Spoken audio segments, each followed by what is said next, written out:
Hi guys, இன்றைக்கி வீடியோவில் 6 month plus பேபிக்கு எப்படி ப்ரொக்கோலி ப்யூரே செஞ்சு கொடுக்கலான்னு சொல்லி பார்க்கலாம்.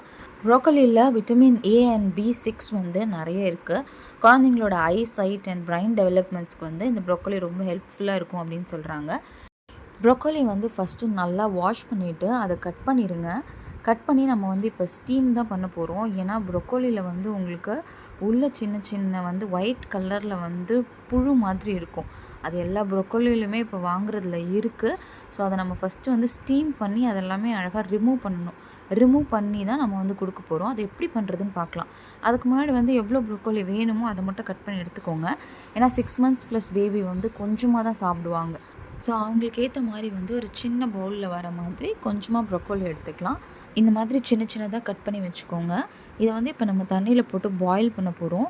எதுக்காக பாயில் பண்ணுறோம் ஸ்டீம் பண்ணாமல் அப்படின்னா, பாயில் பண்ணால் தான் அதில் நான் சொன்னேன் இல்லையா, ஒயிட்டாக வந்து சின்ன சின்ன வார்ம்ஸ் இருக்கும் அப்படின்னு சொல்லி, அதெல்லாமே வந்து தனியாக வந்துடும். அப்போ நம்ம ஜஸ்ட்டு பாயில் பண்ணி இந்த ப்ரொக்கோலி தனியாக மட்டும் அப்படியே அலசினாப்பில் எடுத்து தனியாக வச்சு அதை தான் ப்யூரே பண்ணணும். ஸோ அதனால தான் பாயில் பண்ண போகிறோம்.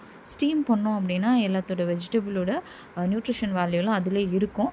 பட் ப்ரொக்கோலி மட்டும் நீங்கள் ஸ்டீம் பண்ணாமல் பாயில் பண்ணி எடுத்தால் தான் வந்து அதில் இருக்க அந்த புழு எல்லாமே வந்து வெளியில் வரும்.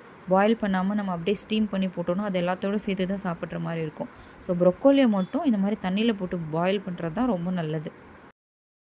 ப்ரொக்கோலி வந்து நல்லா பாயில் ஆயிடுச்சு. பாயில் ஆனதுக்கப்புறம் ஒரு ஃபோர்க்கோ இல்லை ஸ்பூனோ வச்சு குத்தி பார்த்திங்கன்னா நல்லா வந்து சாஃப்டாக இருக்கும்.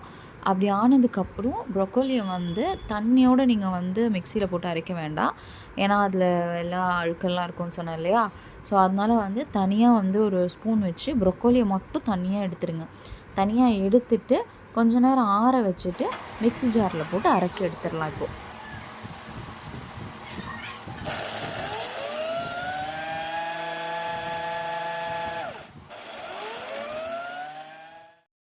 நல்லா அரைச்சி எடுத்ததுக்கப்புறம் பேஸ்ட் மாதிரி கன்சிஸ்டன்சியில் வரும். உங்களுக்கு வாட்டர் வேணும்னா நீங்கள் ஆட் பண்ணிக்கலாம். இல்லைனா இந்த கன்சிஸ்டன்சியே பர்ஃபெக்டாக இருக்கும். குழந்தைங்க நல்லா சாப்பிடுவாங்க. இந்த வீடியோ பிடிச்சிருந்துச்சு அப்படின்னா நம்ம சேனலை சப்ஸ்கிரைப் பண்ணுங்கள். ஃப்ரெண்ட்ஸ் அண்ட் ஃபேமிலி யாருக்காச்சும் யூஸ்ஃபுல்லாக இருக்கும்னு நினச்சிங்கன்னா அவங்களுக்கும் ஷேர் பண்ணுங்கள். தேங்க்யூ ஃபார் வாட்சிங்.